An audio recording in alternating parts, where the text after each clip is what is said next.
तीन भाऊ एकत्र पाहून सावित्रीच्या काळीच घडून आला. हे महापुरुष एकत्र आल्याची बातमी मला कळली आणि मी त्यांच्यासोबत सेल्फी घेण्यासाठी धावत पळत मेळाव्यावर गेलो. मी राजेंना जय भवानी म्हणलो, बाबासाहेबांना जयंत केला आणि शाहू महाराजांना नमस्कार केला, महात्मा फुलेंना वंदन केलं. मी सर्वांच्या सोबत एक हळूच सेल्फी घेतली. सर्वांना मला जवळ घेतलं. कुणी जात विचारली नाही, कुणीच धर्म विचारला नाही. आई बापाच्या मिठीपेक्षा जगातली सर्वात उमदा तिच्या मिठीत मिळत होती. पाणावलेल्या डोळ्यांनी मी सर्वांसमोर हात जोडून उभा राहिलो. तेव्हा महात्मा फुलेंनी हातात खडू घेतला आणि खड्यावर लिहिलं, आमचे खरे वंशज, आमचे वारसदार हे आमच्या रक्तातून नाही तर आमच्या विचारातून जन्माला येतात. तोच खडू बाबासाहेबांनी हातात घेतला. त्यांनी लिहिलं, जे आमचे विचार पेरतात तेच आमचे वारसदार. पुन्हा तोच खडू त्यांना शिवाकडे दिला आणि महाराजांनी लिहिलं, जो प्रत्येक स्त्रीमध्ये आई बहीण शोधतो तोच माझा मावळा आणि तोच माझा वारसदार. नंतर शाहू महाराजांनी त्यांच्या खाली लिहिलं, जे माणसावर माणसासारखे प्रेम करतात, माणसासारखे प्रेम करतात तेच वारसदार. आणि मग सावित्र्यांनी लिहिलं, आमचे विचार पेरले आणि आपण पुन्हा पुन्हा त्याच बाबतीत उगवून राहून त्याचा हळूच आम्ही तोच एक प्रयोग करायचा आम्ही विचार केला आणि तोच प्रयोग घेऊन येत आहोत आपल्या पुढे, ज्याचं नाव आहे, ज्या नाटकाचं नाव आहे ज्योतिबा का संघर्ष. आणि ज्योतिबाच्या भूमिकेमध्ये येत आहेत रॉकी गुटके. सावित्रीच्या भूमिकेमध्ये आपल्या समोर येत आहेत माधुरी मेश्राम. राखी गुटके हे इंजिनियर आहेत आणि नेहमीच महाराष्ट्र अंधश्रद्धा निर्मूलन समितीच्या कार्यामध्ये सतत कार्यरत असतात. माधुरी मेश्राम या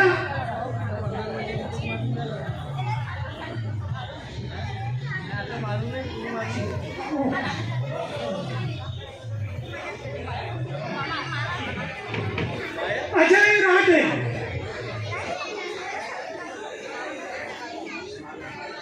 श्वेता पाटील, चंद्रा मोडघरे,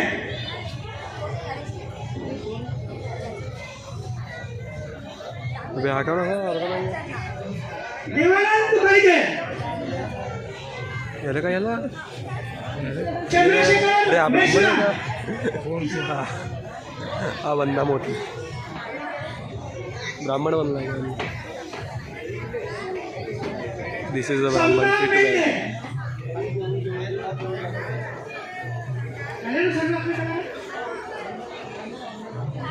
एवढे ना मावन नाही एवढे सगळं.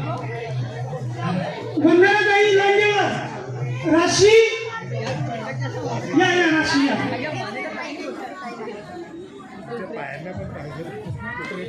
चला आपल्या समोर नाटक घेऊन आहोत ज्याचं नाव आहे,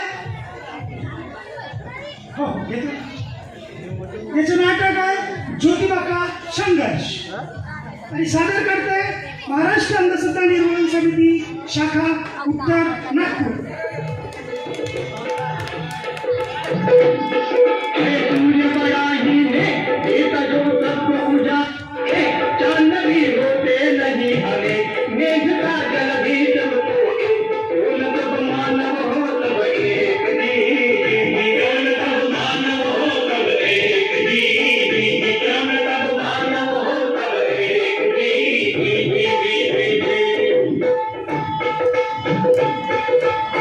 मनुष्य है ईश्वर का वरदान, सभी को धीर जा एक समान. खोखली ब्राह्मणपन की शान, झूठ है जुआ टूटती बात. कहे ज्योतिबा सच को पहचान जी, कहे ज्योतिबा सच को पहचान जी, कहे ज्योतिबा सच को पहचान जी.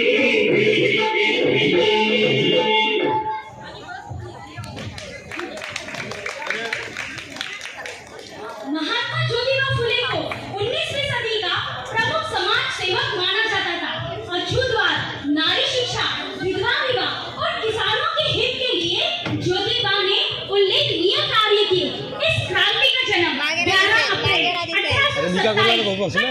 सातारा महाराष्ट्र में हुआ।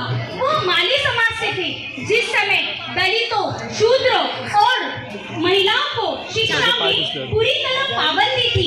उस समय वह महिलाओं की दशा सुधारने के पक्षधर में थे। साथ ही दलितों के साथ होने वाले अत्याचार के वह घोर आलोचक रहे। जिस तरह आए दिन दलितों, पिछड़ों पर अधिक अत्याचार होने लगा, वही कुछ सुधारकों का परिस्थितियों के विरोध में जो हे बच्चे पुरे पकड़ने यांचे लगा। सगळे असेच. ज्योतिबा फुले 1873 में सत्यशोधक समाज म्हटलं की होतं ना स्थापना यांना की, 45 मिनिट जिसका हे ऐकलं होतं, एकमात्र पण हे लोक 15 मिनिटं मनुष्य म्हणत को होते. विषमता के बंधन से मुक्त कर उन्हें प्रतिष्ठा उत्पन्न कराना था। पहले दृश्य में हम देखेंगे ज्योतिबा फुले इनके जीवन में घटी हुई एक घटना को।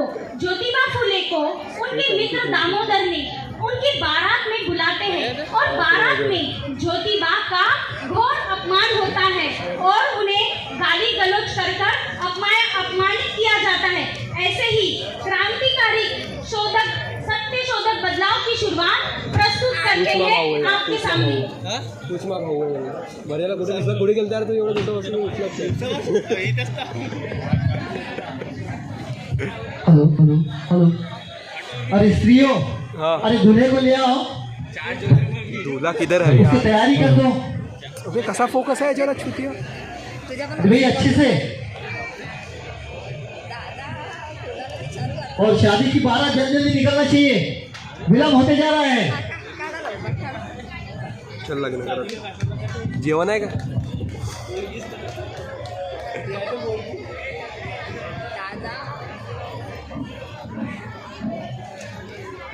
जितते जितते चलो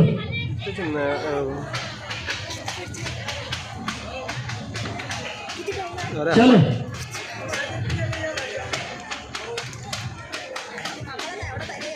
ए लड़के, कौन है तू और कहाँ से आया? नागपूर. क्या नाम है तेरा? मेरा नाम ज्योतिराव फुलमाले है और मेरे मित्र दामोदर ने बोला? ये क्या बोल रहा है तू? कौन है ये पत्नी जी? अरे वो अछूत। अरे अरे अरे अरे अरे अरे अरे उस अछूत को क्यों बोला है तुमने? देखो, अरे कहाँ लेके चलते? अभी देखो ना, शादी में उसने विघ्न डाल दिया है।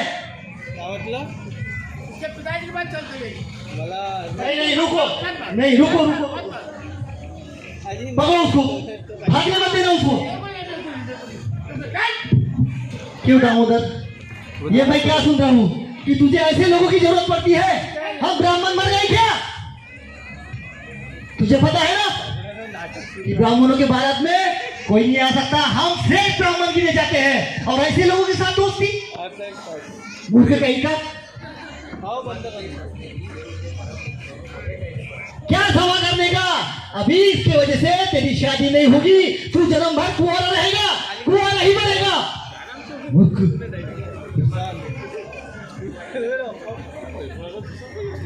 ठीक है, चलो चलो आप निकलो यहाँ से, नहीं होगी कोई शादी वादी। लेके चलो उसको से बाबा के पास। बुलाओ। चला घरी. गोविंदराव फुलमाले, बुला बुला बुला जल्दी। पहिला फुलमाले. बाबा हा कुठे गेला? तिकडे नाही. बाबा कहाँ ढूंढ रहा है? भाग गया क्या तेरा बाप? बाबा शास्त्री जी, नाही. बाबा नहीं है। अच्छा, तो उस मूर्ख को पता चला है ना कि शास्त्री जी आ रहे हैं, उसको पता नहीं? खुद को बहुत बड़ा विद्वान समझता है ना? देखा, तेरे पिताजी को हमारा डर लगता है, हम ब्राह्मणों को डर लगता है, और तू? शास्त्री जी, मुझे ये नहीं समझता कि इसमें मेरी गलती क्या है। वो तो मेरा मित्र है और मेरे मित्र ने मुझे बुलाया था, इसीलिए मैं आया था। लेकिन हम फिर ब्राह्मणों की बारात में घुसता है तू? तो फिर शास्त्री जी आपने उसको तो नहीं मारा ना? और मुझे मारते वक्त मुझे मारते वक्त मेरी उम्र का ख्याल नहीं आया आपको? और मेरी उम्र का क्या, जो तूने सारी बारात में आके ऐसे जलीली झटक करके सारे ब्राह्मण को तमाचा मारा वो? शास्त्री जी, आपके कहने के मुताबिक मैं तो सिर्फ 11-12 साल का लड़का हूँ, मुझे उसमें इतना क्या समझता है शास्त्री जी? देखा कैसी जबान चलाता है। रुक जा, तेरी खैर नहीं। अब क्या कहता है तू? 11-12 साल का बच्चा? अरे वो तो नादान है, वो मूर्ख है, उसको क्या समझता है? वो 11-12 साल का बच्चा है ना, तुझे नहीं समझता। और वो हेरम्बा खातिर ने क्या सोच के पता नहीं बोल दिया था कि सही बराबर बोला था उसने कि इसे पाठशाला मत भेजिए। देखो पाठशाला भेजने का नतीजा कैसे मुंह पे आ रहा है ये लड़का। रुक जा, तेरे बाबा को बोल मैं आ रहा हूं और तेरी भी खैर नहीं।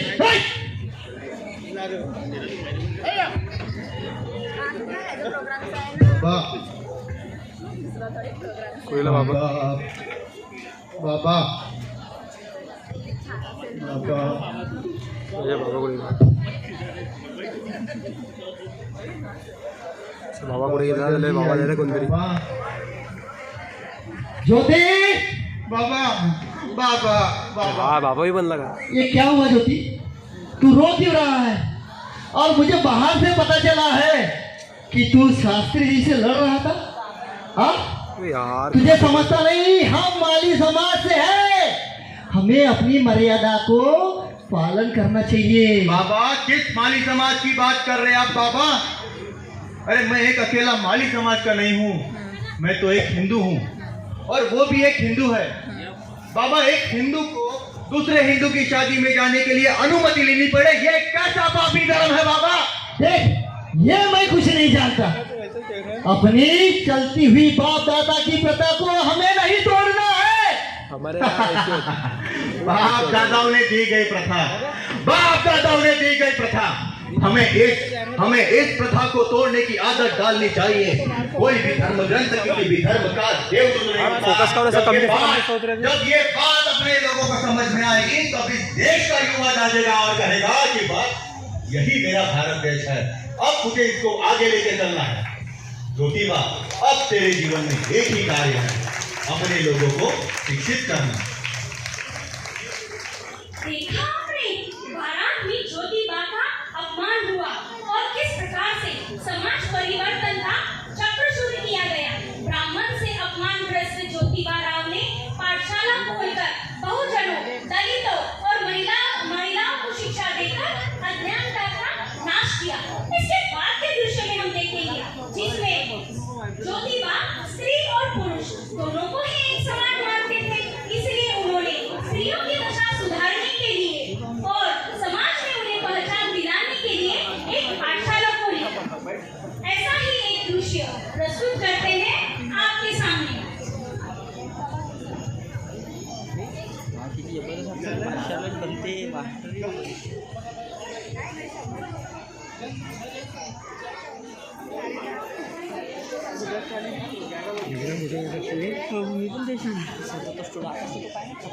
लग्न नाव आहे स्टुडंट म्हणलं ना.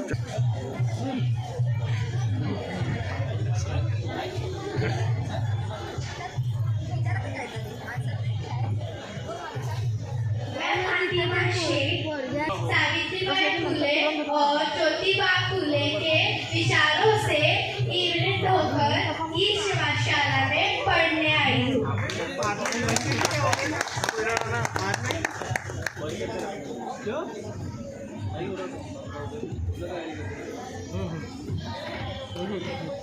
बैठो। महिलाओं को शिक्षा में समान अवसर मिले और निचले तबकों में इसकी जागृति हो, इसीलिए आप सबके भविष्य के लिए हमने ये पाठशाला शुरू की है। आओ मेरे साथ बोलो, मेरे पीछे पीछे आओ। मेरे पीछे पीछे आओ। रुको नहीं, तुम मत घबराओ। रुको नहीं, तुम मत घबराओ। अरे धिक्कारो मनु की आज्ञा है। धिक्कारो मनु की आज्ञा है। शिक्षा पाओ और दिलाओ। शिक्षा पाओ और दिलाओ। शिक्षा का आनंद महान। आनंद महान। फूले का कहना लो मान। फूले का कहना लो मान। चलो बच्चों, आज मैं आपको एक नया पाठ पढ़ाती हूँ जिसने मेरे पति ने विद्या का महत्व बताया है।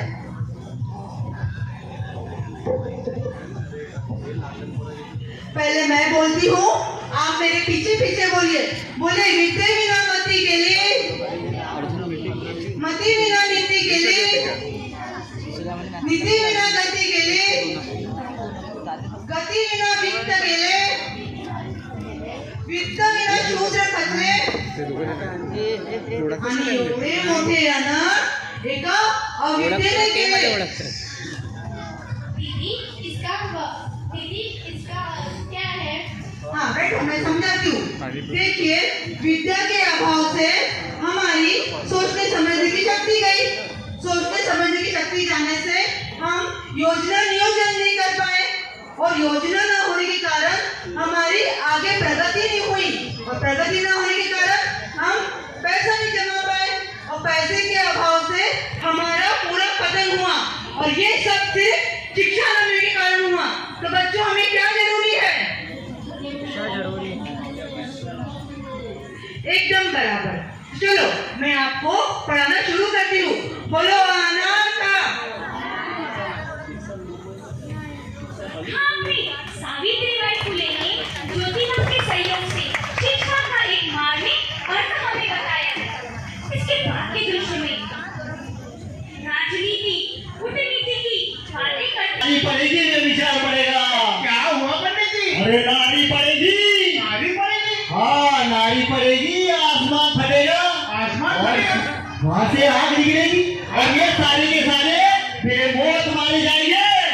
फिर क्या होगा पंडित जी? अरे नारी पढ़ेगी, शूद्र को पढ़ाएगी और शूद्र पढ़े और सर पे बैठे तो ब्राह्मण की हो गई। अरे नारी पढ़ेगी में विचार पड़ेगा, नारी पढ़ेगी में विचार पड़ेगा। नारी पड़ेगी, विचार पड़ेगा। वाह, देखा भाई,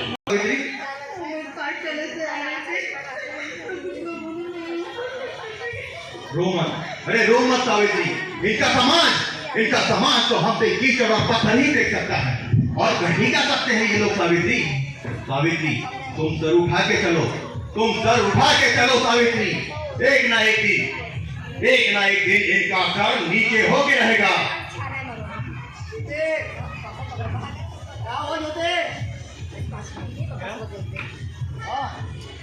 क्या हुआ? कुछ नहीं बाबा। तो फिर ये बहू रो क्यों रही है? और ये साड़ी पे ये गोबर और कीचड़ ये कैसा? कुछ नहीं बाबा, वो पाठशाला से लौट रही थी तो कुछ ब्राह्मणों ने और लोगों ने उसमें पत्थर और कीचड़ फेंक दिए बाबा। तो क्या फूल मत खाइए?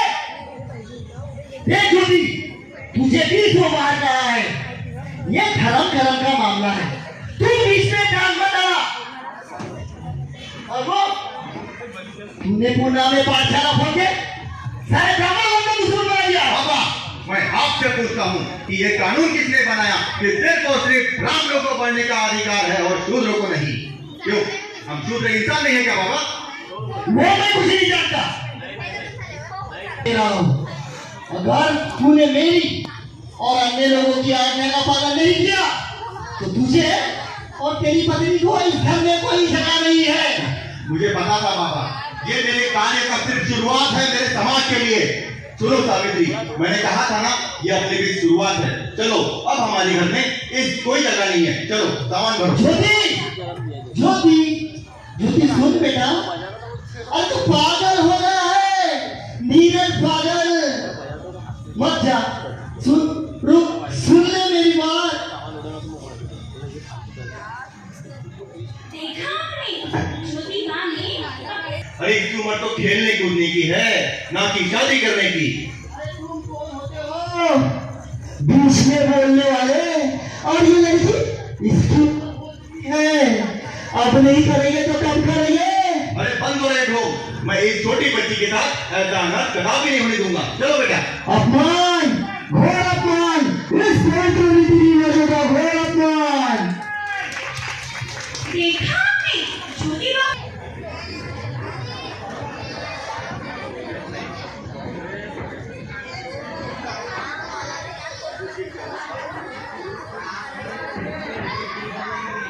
हेलो, ये हंसना डरता नहीं है, पाहून डोक्यात धरण्यासारखं आहे. तेव्हा तुम्हाला समजून येईल की हे काय होत आहे. ले आओ जलाने के लिए ले इधर. उसके पति के साथ उसको जलाने के लिए ले आओ. रुको पंडित रुको, ये क्या कर रहे हो? और ये कैसी परंपरा है? एक जिंदा स्त्री को उसके मरे हुए पति के साथ जला रहे हो? अरे हमारे धर्म ग्रंथों में लिखा है यदि किसी स्त्री का पति मर जाता है तो उसको भी उसके पत्नी के साथ अग्निहोत्र देनी पड़ती है. ऐसा करने से उसके और उसके पत्नी को उसके पापों से मुक्ति मिल जाती है. अरे बंद करो ये ढोंग, मैं ऐसा कदापि नहीं होने दूंगा. लो अब ये शूद्रों में हम ब्राह्मणों को पाठ पढ़ाएंगे. अरे इसे तो जलना ही होगा.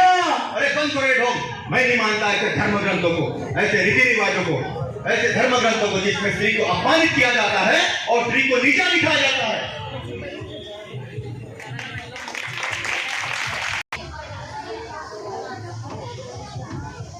सावित्री, हमने पाठशाला तो शुरू कर दी है, लेकिन अभी भी हमें बहुत कार्य करने हैं. वो दत्ते गुरु जी का जैसे वो एक वो दत्ते गुरु जी तो आ रहे हैं, लेकिन फिर भी हमें चीज से जो कौन है? अगर मुझे मारने से तुम्हारे राम और शिवों का फायदा होता हो तो चढ़ाओ कुल्हाड़ी, चढ़ाओ ना, रुक तू गए. सावित्री, हमने इन्हीं के बच्चों को पढ़ाने का प्रण लिया है. मेरे मरने के बाद इस काम को बंद मत करना. मैंने कहा कि मेरे मरने के बाद भी शूद्रों और महिलाओं को पढ़ाने का काम बंद मत करना. अगर शूद्रों के भलाई के लिए काम करते करते मैं तुम्हारे हाथों मर भी जाऊं तो ये मेरे लिए खुशकिस्मती की बात है. अरे वो क्यों बताएंगे? वो तो तुम्हारा इस्तेमाल करते हैं इस तरह कि तुम अपने ही हाथों अपने ही लोगों का सफाया कर सको. अरे 1000 रुपए की कीमत तुम्हें कब तक पूरी पड़ेगी? तुम्हें क्या लगता है तुम्हारे बेटे नाती पोते तुम्हारी तरह चोर हत्यारे डकैत बने और जंगलों में रहकर जिंदगी बिताए इंसान ना बने? अरे 1000 रुपए की कीमत ज्यादा है या तुम्हारे संतान की जिंदगी? जरा सोचो.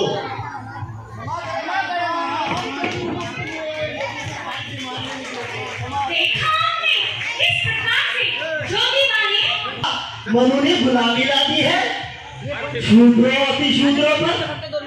और ये तुम्हारा कैसा दावा कि वेदों को भगवान ने नहीं लिखा? मेरा पूर्ण विश्वास है और मेरा ये दावा भी है कि इस संसार की किसी भी पुस्तक को किसी भी भगवान ने नहीं लिखा. और शूद्र और अति शूद्र को तो इससे दूर ही रहना चाहिए, क्योंकि यही है जो शूद्रों को बेड़ियों में जकड़ते हैं. ज्योतिबा, तुम ब्राह्मणों के खिलाफ हो. मैं ब्राह्मणों के खिलाफ नहीं हूँ, बल्कि कुछ ब्राह्मणों को तो मैं अपना भाई मानता हूँ. मुझे सिर्फ और सिर्फ उनकी सोच से तिरस्कार है हिरम शास्त्री. मैं ब्राह्मणों के नहीं, मैं सिर्फ ब्राह्मणवाद के खिलाफ हूँ. देखो देखो, ऐसे घटिया और गाली गलौज वाली किताब लिखकर ना ही तुम देश का भला कर सकते हो, ना ही अपने अन्य लोगों की सेवा. हिरम शास्त्री, आप खुद को विद्वान मानते हो, लेकिन आप में से एक भी ऐसा नहीं है जो मेरे सवालों के जवाब दे सके. अरे पूरा विद्वानों का शहर माना जाता है, लेकिन आपकी घटिया सोच की वजह से वो शांति जाती रहेगी. अरे तुमसे तो बहस करना ही बेकार है. जाने लो शास्त्री, आप हमारे साथ नहीं चलकर इस देश को डुबो रहे हो. सत्य समाज के कार्यों को आप रोक नहीं पाओगे, और अगर रोकने की कोशिश भी की तो ये समाज आपको पूरा का पूरा निकल जाएगा.